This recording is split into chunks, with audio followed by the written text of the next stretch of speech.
तो चुनावी माहौल के बीच गुरुग्राम लोकसभा से जेजेपी प्रत्याशी राहुल फाजिलपुरिया लगातार जनता के बीच पहुंच रहे हैं। इसी कड़ी में सोमवार को राहुल फाजिलपुरिया ने पटौदी विधानसभा के कई गांव का दौरा किया, जहां उन्होंने जनता से वोट की अपील की। उन्होंने कहा कि हम साफ नियत, साफ सोच के साथ काम कर रहे हैं। हमें माताओं, बहनों और बुजुर्गों का आशीर्वाद मिल रहा है।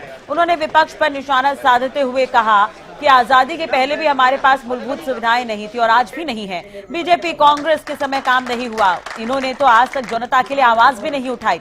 राहुल फाजिलपुरिया ने कहा कि हम शिक्षा, अस्पताल और बेरोजगारी के मुद्दे को लेकर चुनावी मैदान में उतरे हैं।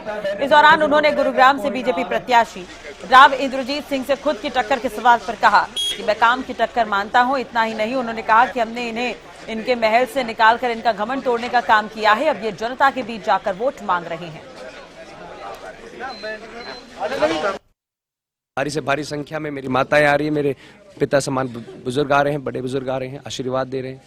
लेकिन जो सबसे बड़ी समस्या आ रही है, सब ये कहते हैं कि जो 20 साल से हमारे साथ धोखा हुआ है वो धोखा हम दोबारा नहीं खाना चाहते। अब की बार हम तेरे पर विश्वास करेंगे, ऐसा ना करें जो 20 साल से जो हमारे सांसद साहब रहे उन्होंने धोखा दिया है, झूठे वादे करें, तू तो नहीं करेगा। तो मैं विश्वास दिला रहा हूँ कि अब की बार ऐसा नहीं होने वाला। अब की बार काम भी होगा, सुख दुख के साथी भी बनेंगे और एक साथ मिलके अपने हक की आवाज उठाएंगे। मैं कहना चाहूँगा कि मुद्दे बहुत थे, लेकिन जब मैं लोकसभा में घूमने लगा, गांव-गांव जाने लगा, तो मैंने देखा कि देश को आज़ाद हुए तो 75 साल हो गए, लेकिन आज भी हमारे पास वो मूलभूत सुविधाएं नहीं है जिनका हमारा हक है, जिनके हमारा अधिकार है। आज़ाद होने से पहले भी हमारे पास अच्छे स्कूल नहीं थे, यूनिवर्सिटी नहीं थी, हॉस्पिटल नहीं थे, आज़ाद होने के बाद भी नहीं। तो सबसे पहले तो अपना हक लेना है।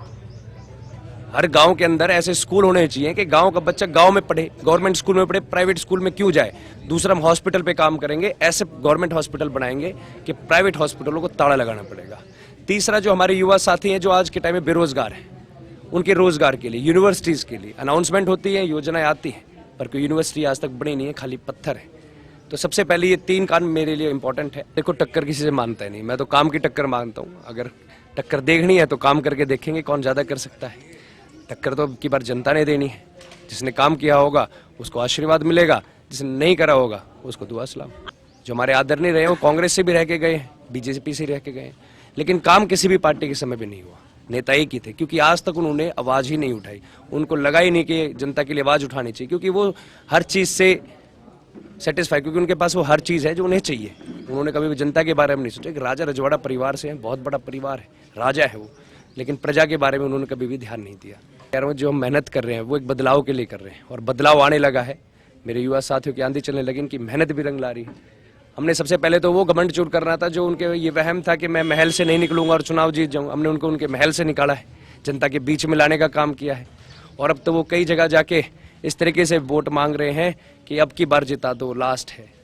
जनता का मन है, विचार बना चुकी है, अब की बार वो बदलाव चाहती है, और बदलाव के लिए वो अब की बार पक्का बदलाव ऐसा देंगे कि पूरी लोकसभा याद रखेगी।